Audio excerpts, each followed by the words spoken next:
Welcome to my YouTube channel Bengali education. আশা করি তোমরা সবাই খুব ভালো আছো। আজকে আবারও চলে এসেছি নতুন একটি ভিডিও নিয়ে। আজকের ভিডিওটি একটি ছোট গল্প, পদি পিসির বর্মি বাক্স, লীলা মজুমদার। আজকে এই ছোট গল্পের আলোচনা নিয়ে এই ভিডিও। তোমরা অবশ্যই ভিডিওটি শেষ পর্যন্ত দেখো। ভালো লাগলে লাইক, কমেন্ট, শেয়ার করতে ভুলো না। আর চ্যানেলে নতুন হলে অবশ্যই চ্যানেলটি সাবস্ক্রাইব করো, পাশে থাকা বেল আইকনটি অন করে দিও, তাতে চ্যানেলে আসা প্রত্যেকটি ভিডিও নোটিফিকেশন তোমরা সবার আগে পেয়ে যাবে। তো চলো শুরু করি। প্রথমে লীলা মজুমদার সম্পর্কে একটু জেনে নেব। লীলা মজুমদার কিশোরদের লেখিকা হিসেবে উপেন্দ্র কিশোর ঘরানার এক প্রধান শিল্পী। তিনি শিক্ষকতা করেছেন দার্জিলিং, শান্তিনিকেতন ও কলকাতায়। আকাশবাণীতে নারী ও শিশু বিভাগের প্রযোজক ছিলেন। তিনি দীর্ঘদিন সন্দেশ পত্রিকায় সম্পাদনা করেছেন। লীলা মজুমদারের ছোট গল্প সংকলনগুলির মধ্যে রয়েছে বদ্রীনাথের বাড়ি, দিনে দুপুরে, পদি পিসির বর্মি বাক্স, হলদে পাখির পালক। এছাড়া তিনি ভূতের গল্প লিখেছেন। ভূতের গল্প 1978, ভূতের বাড়ি 1982, আরো ভূতের গল্প 1985, ভূতের ছেলে, ভূতের ছানা ইত্যাদি ধরনের ভূতের গল্প তিনি লিখেছেন। উল্লেখযোগ্য উপন্যাসের মধ্যে রয়েছে চীনে লণ্ঠন, শ্রীমতী, জোনাকি, আমি নারী, আর কোনখানে, শাঁখ কাটা করাত, এগুলো। এরপর আমরা চলে যাচ্ছি আজকের যে গল্প, পদি পিসির বর্মি বাক্স, এটির প্রশ্নোত্তর পর্বে। প্রথম প্রশ্ন, পদি পিসির বর্মি বাক্স গল্পটি কবে, কোথা থেকে প্রকাশিত হয়? গল্পটি প্রথম প্রকাশ সিগনেট প্রেস থেকে শ্রাবণ 1360 সাল। পাঁচু মামার হাত কেমন ছিল? প্যাকাটির মতো। পাঁচু মামার পকেটের রুমালটি কি রঙের ছিল? লাল রঙের। ছোটবেলায় একবার ভুল করে পাঁচু মামা কি খেয়ে নেওয়া অবধি তার শরীরটা একদম গেছে বাদশাহী জোলা।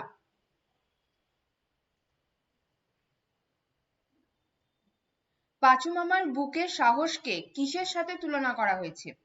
সিংহের সাথে। কত বছর পর পাঁচু মামা পদি পিসির বর্মি বাক্সটি উদ্ধার করবে? 100 বছর পর। পদি পিসির বর্মি বাক্সে কি কি আছে বলে পাঁচু মামা জানিয়েছিল? এক একটা পান্না আছে এক একটা মোরগের ডিমের মতো, চুনি আছে এক একটা পায়রার ডিমের মতো, মুক্ত আছে হাঁসের ডিমের মতো, মুঠো মুঠো হিরে আছে, গোছা গোছা মোহর আছে। পাঁচু মামা কিসে ভয় পায়? ইঁদুরে ভয় পায়। পাঁচু মামা কি দেখলে তার হাঁটু বেঁকে যায়? গরু দেখলে। কল্পকথক পাঁচু মামাকে ট্রেনে কি কি খাইয়েছিল? একটা ছাঁচি পান, এক বোতল লেমনেড, মস্ত শালপাতার ঠোঙা করে লুচি, আলুর দম, কপির সিঙ্গারা, খাজা আর রসগোল্লা। পাঁচু মামার ভুরুর সাথে কিসের তুলনা করা হয়েছে? শুঁয়োপোকার। পদি পিসি ঘাস দিয়ে যে চচ্চড়ি রান্না করে খাইয়েছিল সেটা কাকে খাইয়েছিল? বড়লাট সাহেবকে। পদি পিসি কেমন মানুষ? বেটে খাটো বিধবা মানুষ, গলায় রুদ্রাক্ষের মালা আর মনে জিলিপির প্যাচ, সিংহের মতো তেজ ছিল তার। পদি পিসি কবে কিভাবে নিমাই খুড়োর বাড়ি গিয়েছিলেন?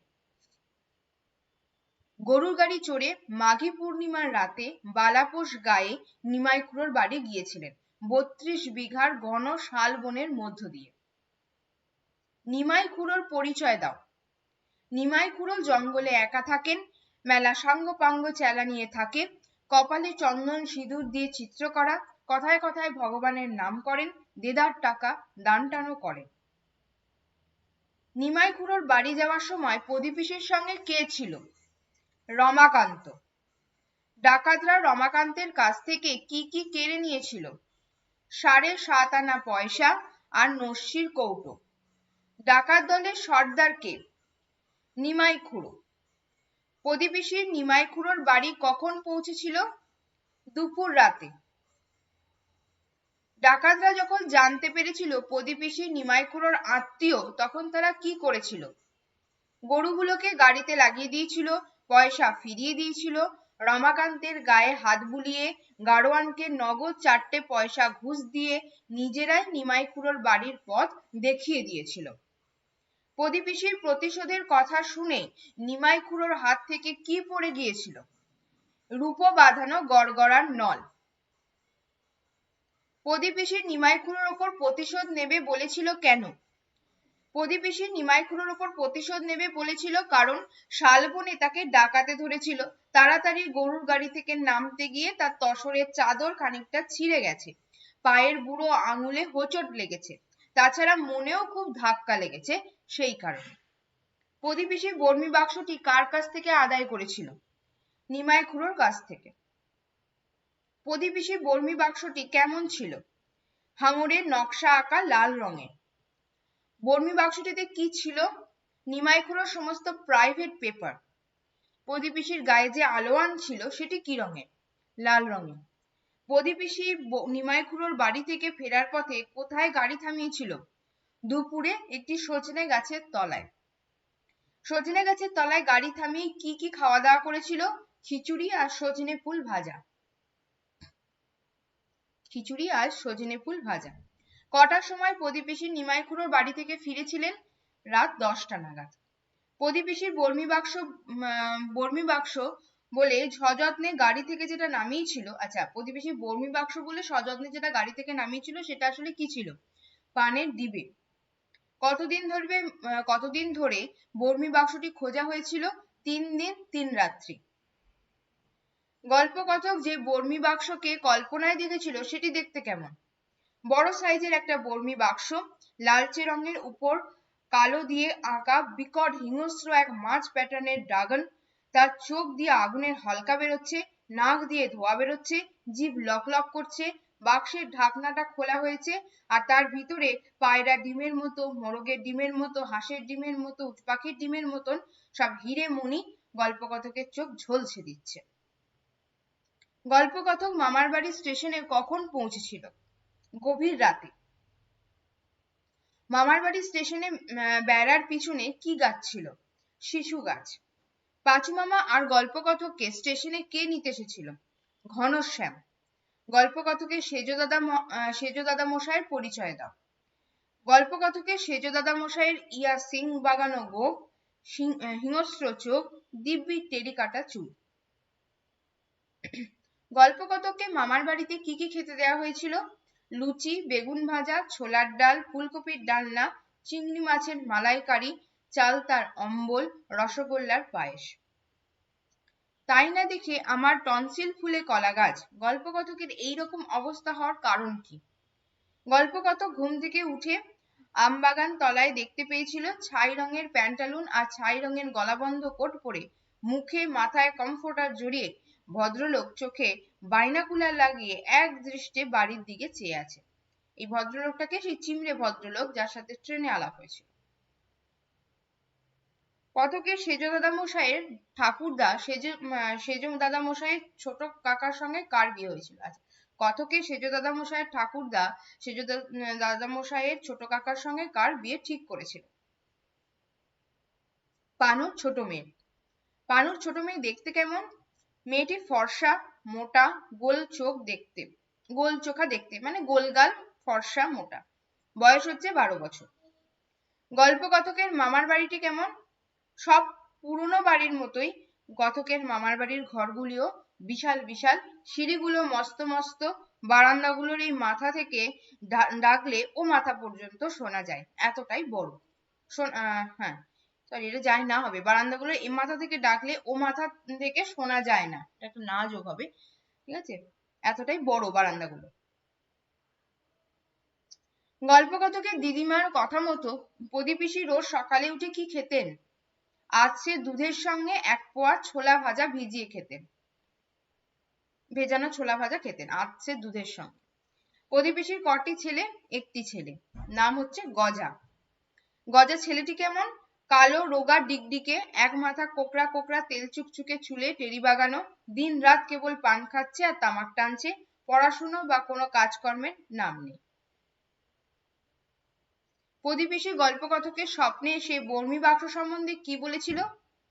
বর্মি বাক্সটা তাকেই নিতে বলেছিল এবং বাক্সে রাখা যে লাল চুনির কানের দুল সেটা গল্পকথককে তার মায়ের জন্য নিতে বলেছিল। গজা কিসের ব্যবসা করছে? গাজার ব্যবসা। গল্পকথকের পাওয়া গোপন চিঠিটি কোন কালিতে লেখা ছিল? লাল কালিতে।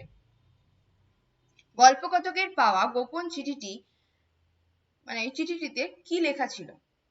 শ্রীযুত বাবু বিপিন বিহারী চৌধুরী কাজ হইতে 200 পাইলাম। স্বাক্ষর নিধিরাম শর্মা। পুনশ্চ সব অনুসন্ধানাদি গোপন থাকিবে। কাকে প্রতিবেশী দি সেকেন্ড বলা হয়েছে? খেন্তি পিসিকে। খেন্তি পিসির চোখ দুটি কেমন? চাইনা ক্যান্ডেলের পাওয়ারের চোখ। পাঁচু মামা সংস্কৃতে কত নম্বর পেয়েছিল? 19। প্রতিবেশীর বর্মী বাক্সটি কোথায় রাখা ছিল? ছাদে গম্বুজের খোপের মধ্যে রাখা ছিল। প্রতিবেশীর বর্মী বাক্সটি কে উদ্ধার করেছিল? গল্পকথক। প্রতিবেশীর বর্মী বাক্সটি যে গম্বুজের খোপের মধ্যে ছিল সেই গম্বুজটি কেমন ছিল? গম্বুজের চারিদিকটা গোলাপানা কিন্তু মাঝখানটা ফোঁপড়া, কেমন একটু ভিজে ভিজে গন্ধ, আর ভিতরের দেওয়াল কেটে খোঁচা খোঁচা হরফে লেখা ছিল ইতি শ্রী গজার একমাত্র আশ্রয়। প্রতিবেশীর ছোট বোনকে মণি পিসি। প্রতিবেশীর বর্মী বাক্সটি কেমন ছিল এবং তার ভিতরে কি কি ছিল? বাক্সের ঢাকনার উপর আঁকা ছিল ড্রাগনের সবুজ চোখ যেটা জলজল করছিল। ঢাকনা খুলে উপরে খানিকটা ছেঁড়া মতন হলদে হাতে তৈরি কাগজ, মাঝখানে একটা ছ্যাদা করে সুতো চালিয়ে কাগজগুলো একসঙ্গে আটকানো, যাকে বলে পুঁথি। তার এক পৃষ্ঠায় সংস্কৃত মন্ত্র লেখা, অন্য পৃষ্ঠায় খোঁচা খোঁচা হরফে গজা কি সব লিখেছে। বাক্সের মধ্যে ছিল 8-10টা সাদা, লাল, নীল, সবুজ পাথর বসানো আংটি, হার, বালা আর একজোড়া জলজলে লাল চুনি বসানো কানের দুল। প্রতিবেশীর বর্মী বাক্সে পাওয়া পুঁথিটি আসলে কি? প্রতিবেশীর ছোট বোন মণি পিসির বিয়ের আসন থেকে হারিয়ে যাওয়া যে পুঁথি, সেটাই আসলে বর্মী বাক্সে পাওয়া সেই পুঁথি। মণি পিসির বিয়ের আসন থেকে পুঁথি হারিয়ে যাওয়ার ফলে কি হয়েছিল? মণি পিসির বিয়ের আসন থেকে পুঁথি হারিয়ে যাওয়ার ফলে পুরুত ঠাকুর ভুলভাল মন্ত্র পড়িয়েছিল, তাই মণি পিসি আর পিসে মশাই সারাটা জীবন ঝগড়া করে কাটিয়েছিল। প্রতিবেশী নিমাই খুড়োর বাড়ি থেকে ফিরে বর্মী বাক্সটি কার হাতে দিয়েছিল? পুত্র গজার হাতে। পুঁথিতে গজা কি লিখে রেখেছিল? বর্মী বাক্স নিয়ে যা যা ঘটনা ঘটেছে সেগুলি তার মাসির বিয়ের আসন থেকে চুরি করা পুঁথিতে লিখে রেখেছিল। গল্পকথক বর্মী বাক্সটি কার হাতে দিয়েছিল? দিদিমার হাতে। গল্পকথক পুঁথিটি কার হাতে দিয়েছিল? সেজ দাদা মশাইয়ের হাতে। গল্পকথকের দিদিমার কাছ থেকে 300 টাকা ধার নিয়েছিল কে? খেন্তি পিসি। গল্পকথককে প্রতিবেশীর বর্মী বাক্সের গল্প শুনিয়েছে কে কে? পাঁচু মামা আর দিদিমা। গল্পকথকের মামার বাড়ি যাওয়ার যে বর্ণনা রয়েছে সেটি কথকের কত নম্বর মামার বাড়ি যাত্রা ছিল? প্রথম। প্রতিবেশীর বর্মী বাক্সের জিনিসগুলি গল্পকথকের দিদিমা কাকে কিভাবে ভাগ করে দিয়েছিল? খেন্তি পিসিকে দিয়েছেন হার, আর ঠাকুরপো অর্থাৎ সেজ দাদা মশাইকে দিয়েছেন হীরের আংটি। বালাজোড়া নিজের মেয়েকে অর্থাৎ কথকের মাকে দিয়েছেন। পান্নার আংটিটি দিয়েছেন কথককে এবং বাক্সটি নিজে নিয়েছেন মশলা রাখার জন্য, আর বাকি পরিবারের সকলের মধ্যেই ভাগ করে দিয়েছেন। বাকি যা যা ছিল পরিবারের সকলের মধ্যে ভাগ করে দিয়েছে। এই ছিল আজকের আমাদের প্রশ্ন। আশা করি তোমাদের ভালো লেগে থাকবে, আর যদি ভালো লেগে থাকে অবশ্যই লাইক, কমেন্ট, শেয়ার করতে ভুলো না। আর নতুন হলে অবশ্যই চ্যানেলটি সাবস্ক্রাইব করো, পাশে থাকা বেল আইকনটি অন করে দিও, যাতে চ্যানেলে আসা প্রত্যেকটি ভিডিও নোটিফিকেশন তোমরা সবার আগে পেয়ে যাবে। আজ এ পর্যন্তই। ভালো থেকো, সুস্থ থেকো। Thank you.